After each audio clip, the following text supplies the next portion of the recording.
Wakristo wenzangu, tumsifu Yesu Kristo. Na kwa wengine, habari za asubuhi. Basi ninashukuru kwa kuitika wito na kufika. Lengo ni kutoa taarifa kwa wanajimbo Katoliki Mafinga na kwa umma kwa ujumla mintarafu padre wetu Jordan Kibiki. Tarehe ya 18 mwezi Septemba 2025, Padre Jordan Kibiki wa Jimbo Katoliki la Mafinga, ambaye ni mkurugenzi wa kituo cha afya cha Nyororo na paroko msaidizi wa parokia ya Nyororo tangu tarehe 20 mwezi Agosti 2025, baada ya kuhitimu masomo yake huko chuo cha Sauti Mwanza. Siku ya tarehe 18 alitakiwa kufika kwenye ofisi za halmashauri ya wilaya ya Mufindi kwa ajili ya kikao cha mambo ya afya. Hata hivyo, pamoja na kuwa aliondoka asubuhi na mapema, hakufika kwenye kikao hicho. Padre Isaac Nzigiro, ambaye ndiye paroko wa parokia ya Nyororo, wakati anarudi kutoka Mafinga ambako alikuja kwa ajili ya shughuli mbalimbali za kiparokia, alikuta gari aliyokuwa anaitumia Padre Jordan imeegeshwa pembeni mwa barabara maeneo ya msitu wa Sauheli. Akasimama mbele yake kidogo ili amjulie hali mwenzake, na wakati akijiandaa kushuka aliona gari ile kupitia kioo chake cha pembeni au julikanacho kama side mirror, ikiingia tena barabarani na kuondoka. Ndipo alipompigia honi, naye akajibu kwa honi vile vile. Baada ya kuamini kwamba mwenzake hakuwa na shida ya pekee, alimpita na kutangulia nyumbani kwa sababu alikuwa anasubiriwa na watu kule aliowaahidi kwenda kuwahudumia. Padre Isaac alifika nyumbani na kuendelea na shughuli zake hizo za kawaida, na ilipofika jioni aliona mwenzake hajarudi bado. Akadhani labda kituoni kuna dharura ambayo alilazimika kuishughulikia. Ilipofika saa 3 usiku akaona sasa ni mno, na akawapigia simu wafanyakazi wa kituo cha afya ili kujua kama padre alikuwepo bado pale. Akaambiwa hajaonekana kabisa. Ndipo alipotoa taarifa jimboni na jitihada za kuuliza huku na huko zikawa zimeanza. Asubuhi ya tarehe 19 Septemba 2025, afisa tawala wa kituo cha afya hicho cha Nyororo alikuwa anakuja Mafinga kwa ajili ya shughuli.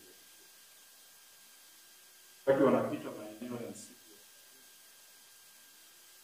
aliona ile gari Padre Jordan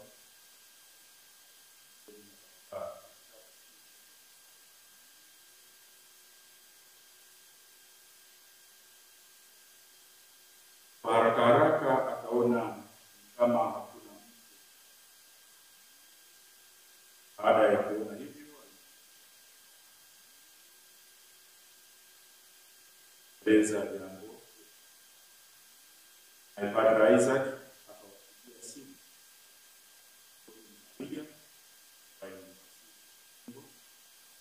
Padre Gowisa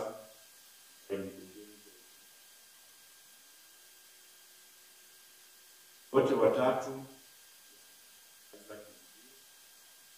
Gowisa na Padre Maria, hapa pale ndipo walipoona gari kweli iko pale, za gari ya msuchi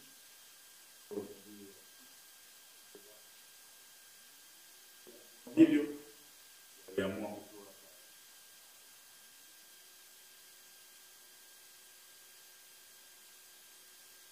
huo wote mawasiliano ya padre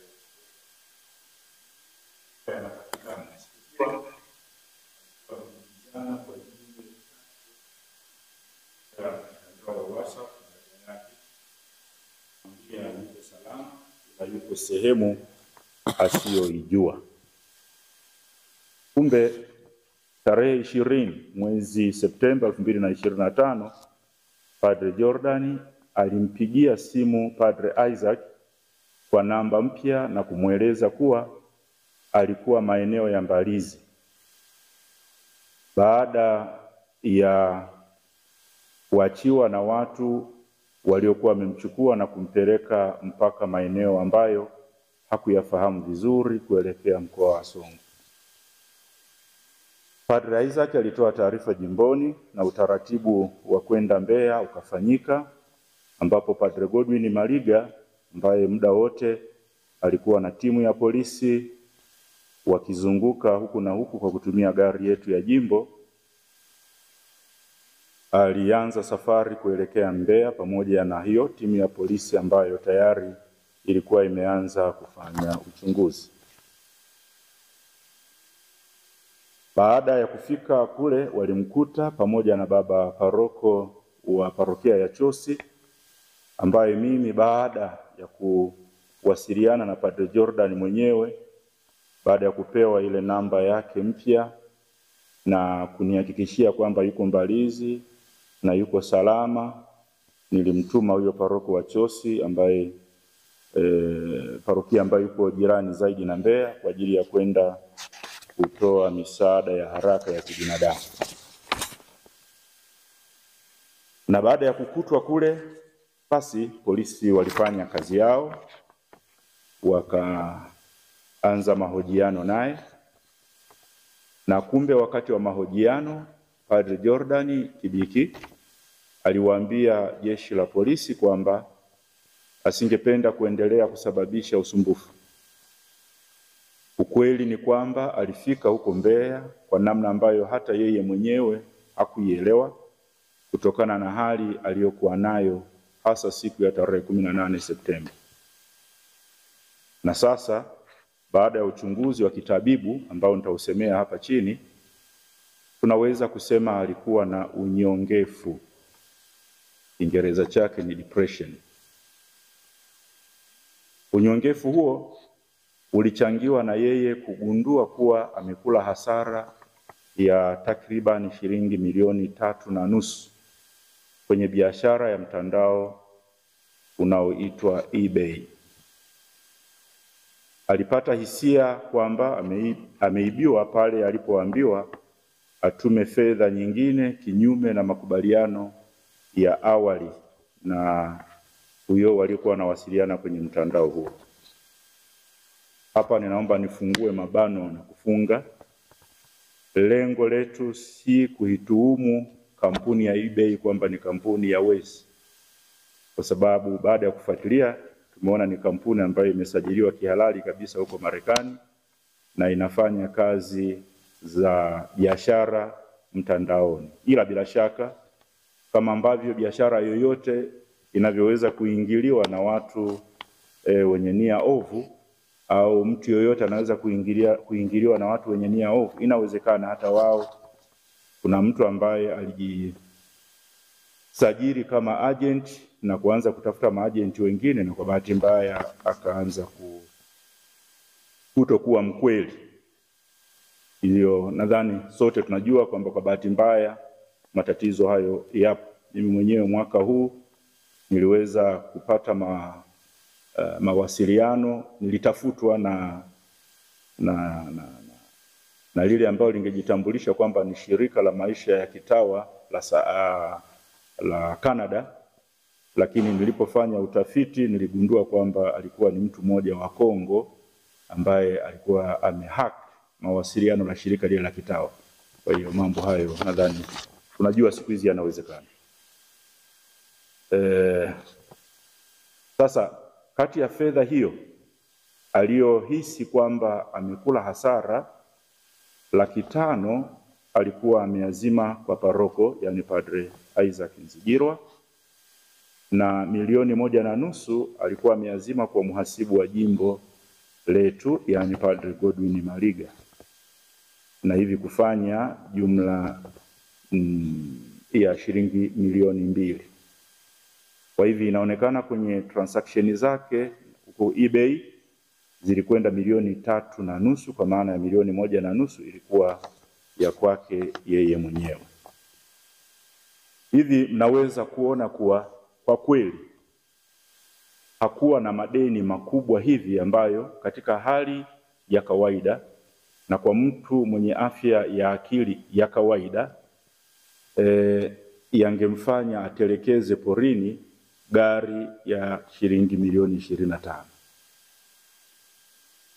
Kutokana na maelezo kwamba hakuwa ametekwa, yale maelezo aliyotoa wakati wa mahojiano na jeshi la polisi, basi Padre Jordan alianza kutuhumiwa na jeshi la polisi kwa kosa la kusambaza taarifa za uongo kuwa alikuwa ametekwa wakati angekuwa amejiteka mwenyewe. Na hivyo basi Padre Jordan alibaki mikononi mwa jeshi la polisi mpaka alipotolewa kwa dhamana tarehe 25 Septemba 2025. Tarehe 26 Septemba 2025, baada ya mimi mwenyewe kuzungumza naye kwa faragha na kuhisi kuwa hakuwa vizuri, tuliamua kumpeleka hospitali ya rufaa Tosamaganga kwa ajili ya kuangaliwa afya, na ikathibitika kuwa ana unyongefu, yani depression, na hivi akaanzishiwa matibabu.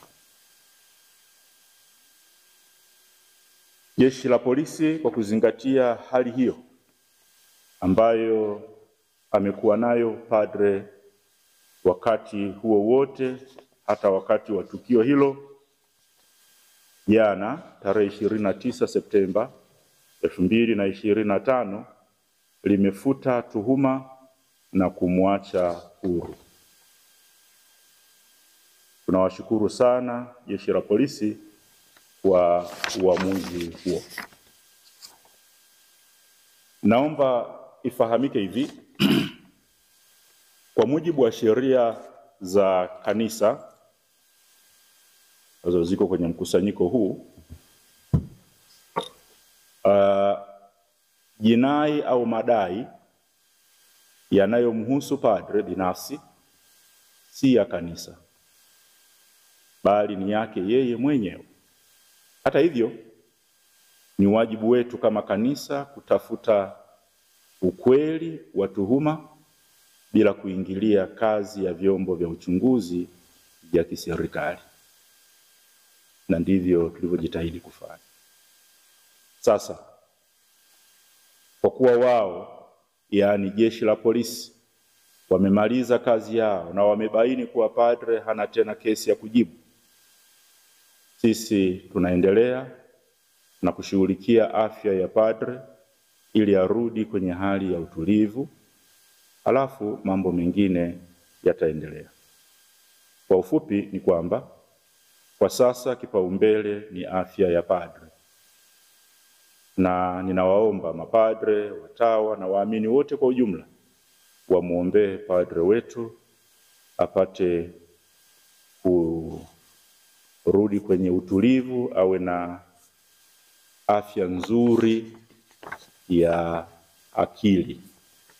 Na nadhani tunaposema afya ya akili tunaelewana, kwa sababu swala la akili limegawanyika katika sehemu mbili.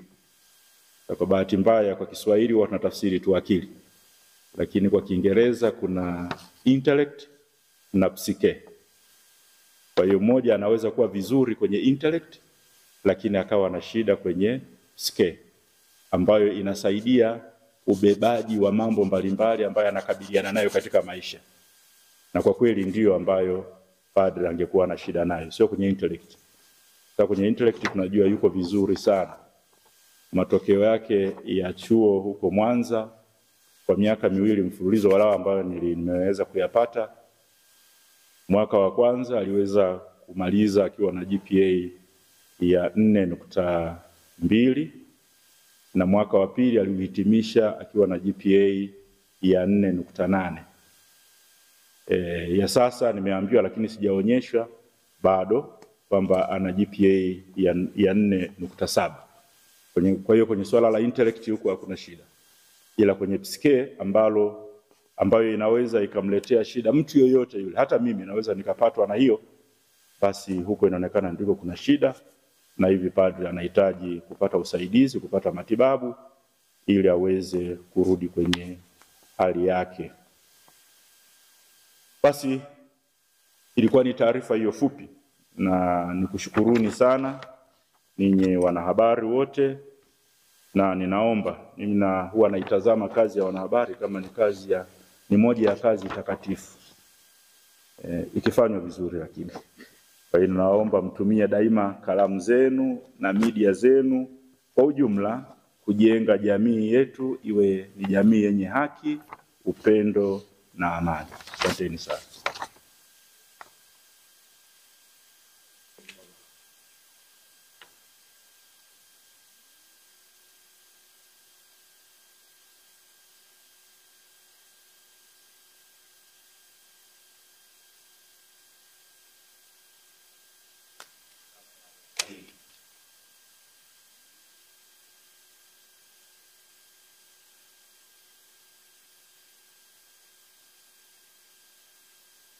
Kwa kweli tulikuwa hatujabaini, na ujue kwenye swala zima la afya ya akili sio rahisi sana mtu husika akajitamkia kwamba mimi naumwa. Huwa zinatakiwa hisia zitoke nje. Hakuna mtu mwenye shida ya afya ya akili ambaye atasema mimi naumwa. Kwa hiyo lazima aonwe kutoka nje, afanyiwe assessment, na ndipo sasa agundulike kwamba ana shida hiyo. Kwa hiyo kwa bahati mbaya tulikuwa hatujawahi sisi kuona na hatujawahi kumfanyia assessment, na hiyo sasa haiwezi kumaanisha kwamba hakuwa na tatizo. Kwa hilo lililotokea sisi tunadhani tatizo lilisha kuwepo. Sasa unajua ukiwa umejaza maji kwenye bilauri au kwenye glasi yamejaa kabisa, hayamwagiki, inatosha tone moja litakaloongezeka pale likafanya maji yamwagike. Kwa hiyo sisi tunafikiri tukio hilo shock walioipata ilikuwa ni kama tone moja lililosababisha sasa maji yamwagike.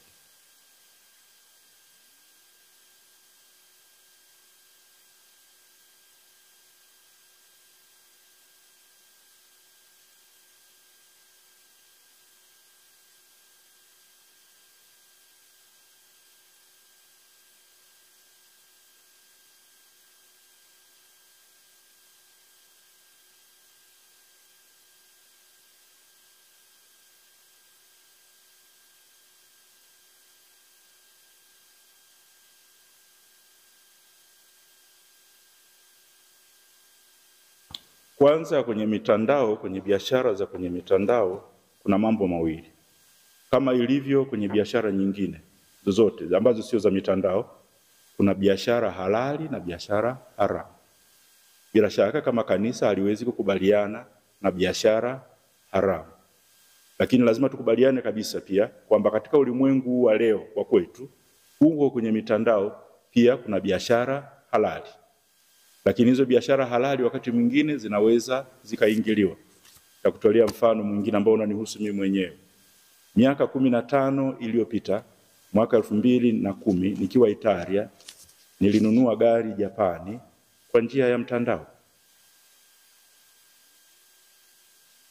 Pamoja na riski zote ambazo zingekuwepo, nilinunua gari na ikafika Tanzania. Lakini nikitambua kwamba ilikuwa ni hatari upande mwingine, kwa sababu unawasiliana na mtu ambaye hamtazamani naye usoni, ni masuala ya kimtandao moja kwa moja, nilimshauri padre mwenzangu asinunue gari kwa mtindo niliotumia mimi, kusudi ikitokea na kula hasara niwe nimekula hasara mimi. Kwa bahati njema gari yangu ilifika na mpaka sasa hivi ipo inatumika jimboni mwetu. Lakini kuna padre mwingine wa jimbo jingine ambalo siwezi kutaja, pamoja na kuwa nilimshauri asitumie mtindo niliotumia mimi kwa sababu ulikuwa kidogo hatarishi, aliutumia na kuweza kupata gari, lakini mimi gari nilipata. Kwa hiyo nataka kusema kama ilivyo kwenye biashara nyingine kuna uhalali na uharamu.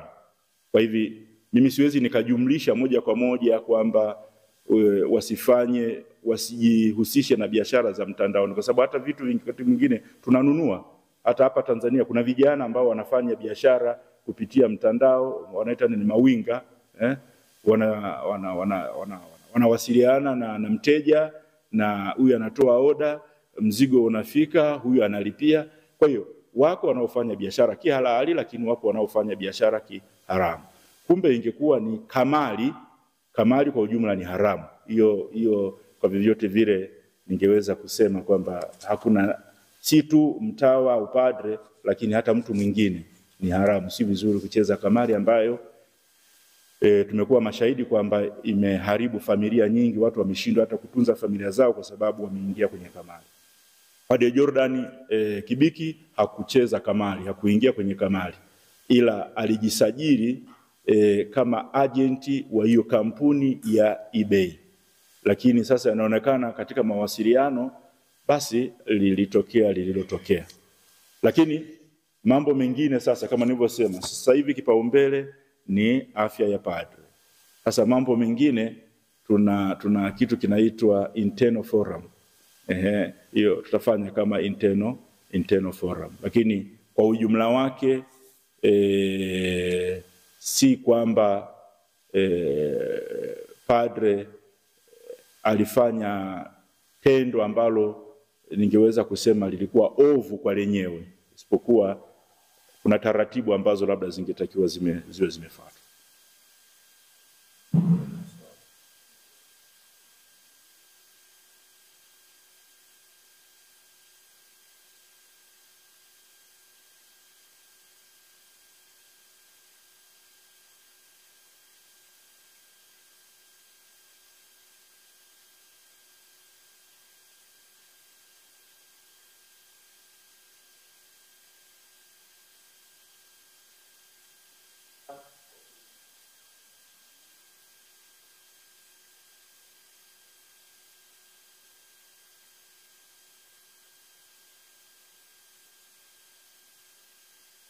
Nimezungumza naye zaidi ya mara mbili na kanithibitishia hakuna deni jingine lolote zaidi ya hiyo fedha ambayo alichukua kwa kweli kwa mapadre wenzake, paroko na mhasibu wa jimbo.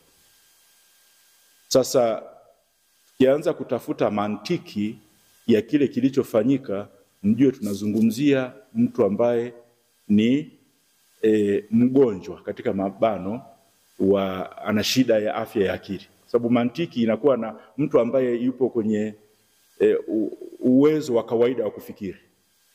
Sasa huyu maana yake alifika wakati akawa hana uwezo wa kawaida wa kufikiri.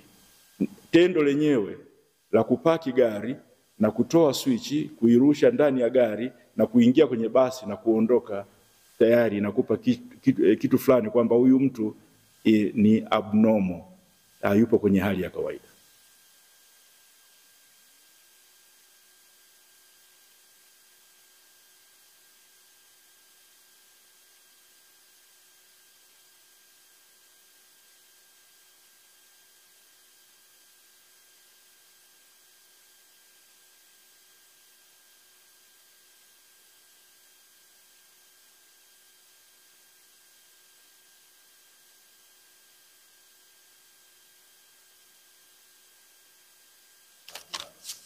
Nadhani kama umenifuatilia kwenye taarifa yangu kwamba sisi tumeenda hatua kwa hatua. Inaitwa proof by elimination. Unatafuta ukweli kwa kuondoa jambo moja baada ya jingine. Sawa?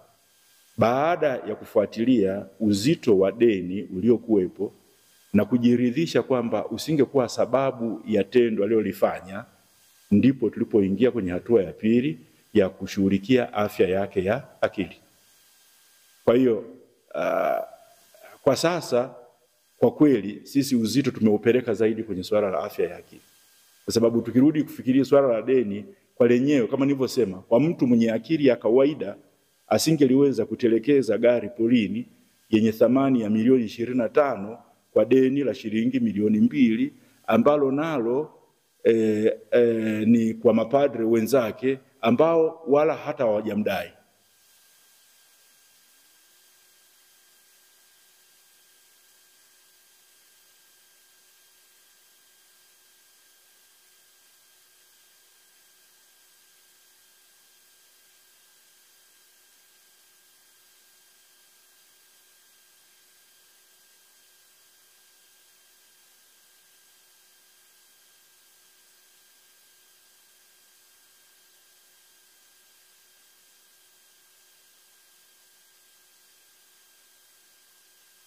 Ningeomba sisi tubaki kwenye swala letu hili la leo. Nikianza kuingia huko nitakuwa ninaingilia msemaji mwingine, kwa sababu swala hilo ni la kitaifa, na kwa kuwa ni swala la kitaifa yupo msemaji wa kitaifa wa kanisa na sio mimi. Asante. Nashukuru.